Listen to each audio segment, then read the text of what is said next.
उस दिन सुबह सब कुछ नॉर्मल था, लेकिन हमें क्या पता था कि वही दिन हमारी ज़िंदगी की सबसे यादगार रात में बदल जाएगा। मम्मी-पापा सुबह-सुबह गाँव जाने की तैयारी कर रहे थे। घर में हलचल थी, मम्मी रसोई में रखे सामान को टोकरी में रख रही थीं और बार-बार हमें समझा रही थीं, देखो बेटा, 2 दिन के लिए जा रहे हैं, घर अच्छे से संभालना, गैस बंद रखना, लाइट फालतू मत जलाना, अगर रात में डर लगे तो दोनों साथ में सो जाना। पापा ने मुस्कुराकर कहा, तुम दोनों अब बच्चे नहीं रहे, समझदार हो गए हो। लेकिन मम्मी की आंखों में वो माँ वाला डर था, जो हमेशा बच्चों के लिए होता है। मैंने कहा, मम्मी, आप चिंता मत करो, हम सब संभाल लेंगे। मेरे भाई आयुष ने भी मजाक करते हुए कहा, हाँ मम्मी, हम अब बच्चे नहीं रहे, जवान हो गए हैं। मम्मी ने प्यार से हमारे सिर पर हाथ फेरा और कहा, जवान हो गए हो, पर भूलना मत, गैस बंद करना सबसे ज़रूरी है। हम दोनों हंस पड़े। कुछ ही देर में वो दोनों ऑटो में बैठकर निकल गए। उनकी परछाई जैसे ही गली के मोड़ से ओझल हुई, घर में सन्नाटा उतर गया। शुरुआत में तो हमें बड़ा मज़ा आ रहा था, घर जैसे हमारा हो गया हो, कोई टोकने वाला नहीं, कोई रोकने वाला नहीं। हम दोनों ने सबसे पहले टीवी ऑन किया और वो सारे चैनल देखे जो मम्मी-पापा के सामने देखने की हिम्मत ही नहीं होती थी। दोपहर तक हमने मैगी बनाई, हँसी-मज़ाक किया और फिर हम अपने-अपने फ़ोन में खो गए। शाम होते-होते जब सूरज की रोशनी दीवार से खिंचकर खिड़की पर पहुँची, तो घर में अजीब-सी खामोशी बढ़ने लगी। बाहर सड़क पर कभी-कभी किसी की बाइक के गुजरने की आवाज़ आती, लेकिन घर के अंदर जैसे थम गया था। मैं खिड़की के पास बैठी आसमान देख रही थी। बादल गिर आए थे और हल्की हवा चल रही थी। अचानक बिजली थोड़ी झोपड़ी सी मारकर बुझी, फिर आई। दिल धक से रह गया। मैंने धीरे से कहा, भाई, अगर लाइट चली गई तो? उसने कहा, तो मोमबत्ती जलाएंगे। डरने की कोई ज़रूरत नहीं।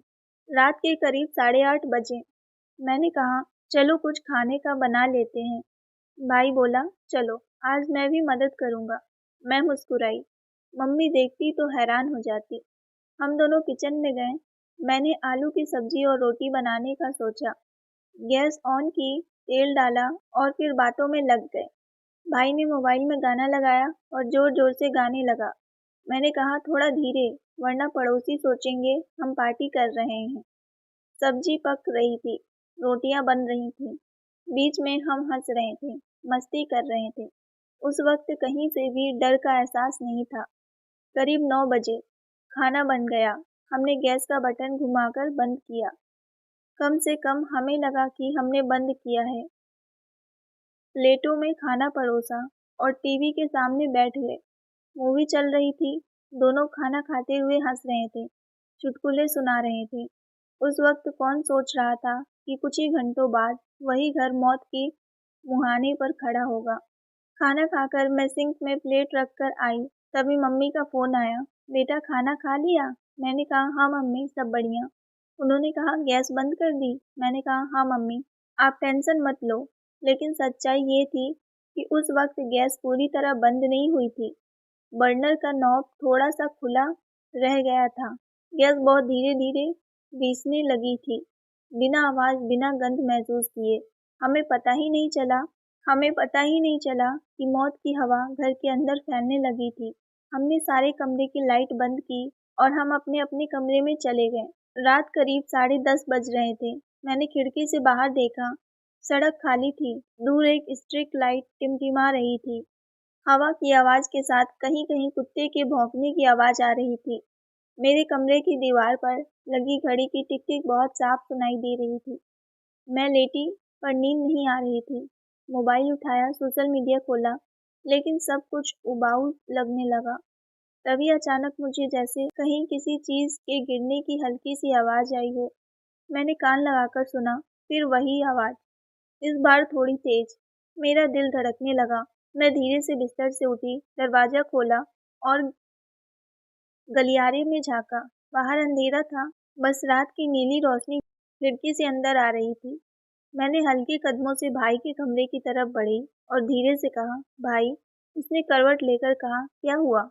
मैंने कहा, कुछ आवाज़ आ रही है। उसने आधी नींद में कहा, कहाँ से? मैंने कहा, शायद किचन से। उसने करवट बदली और बोला, चलो देखते हैं। हम दोनों धीरे धीरे गलियारों में बढ़े। मेरे पैर ठंडे पड़ गए थे, सांस तेज चल रही थी।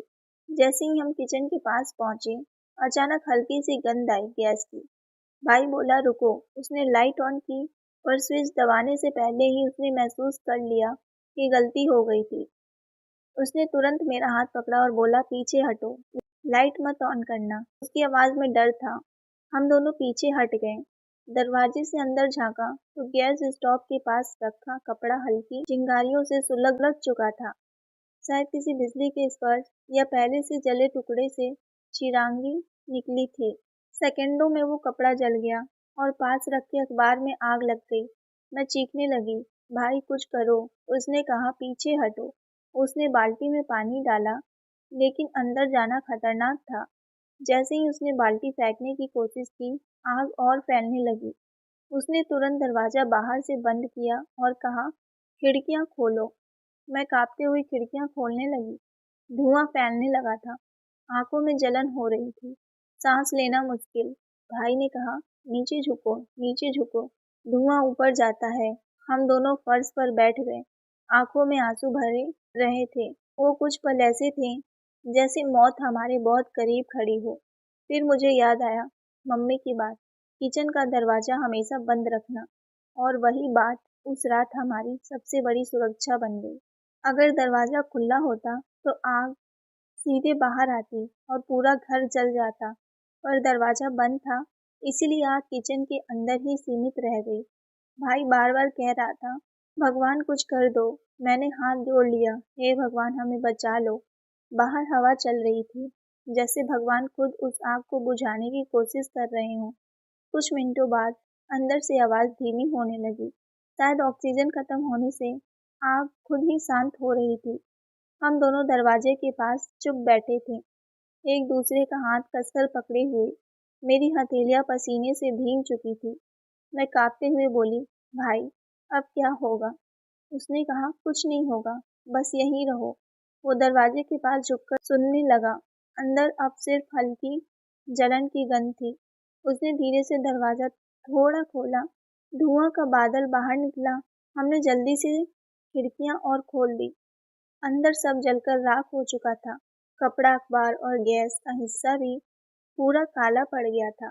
लेकिन चमत्कार ये था कि आग अपने आप बुझ चुकी थी। मैं फर्श पर बैठ गई और रोने लगी। ये सब मेरी गलती है। मम्मी ने कहा था गैस चेक करना। भाई मेरे पास बैठ गया और बोला, गलती इंसान से होती है, लेकिन भगवान ने हमें माफ़ कर दिया। उसकी आवाज़ में भी डर था, पर शांति भी थी। हम दोनों वहीं बैठे रहे, जैसे जिंदगी और मौत के बीच का फासला देख रहे हों। घड़ी में रात के 2 बज चुके थे। बाहर सन्नाटा था, अंदर राख की गंध।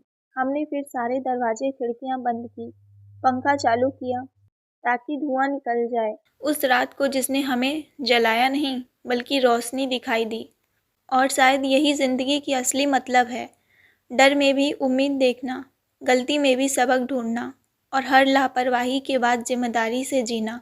उस रात को याद करते हुए आज भी मेरी आंखें भर आती हैं, लेकिन अब वो डर के नहीं, शुक्रिया के आंसू होते हैं, क्योंकि मैं जानती हूँ अगर वो रात ना आती तो हम कभी इतने मजबूत नहीं बनते। उस रात ने हमें बदल दिया हमेशा के लिए। दोस्तों, कहानी पसंद आई हो तो वीडियो को लाइक शेयर करें। साथ ही अगर आप हमारे चैनल पर नए हैं तो चैनल को सब्सक्राइब ज़रूर करें। मिलते हैं एक नई और सच्ची कहानी को लेकर। तब तक के लिए आप सबका थैंक यू।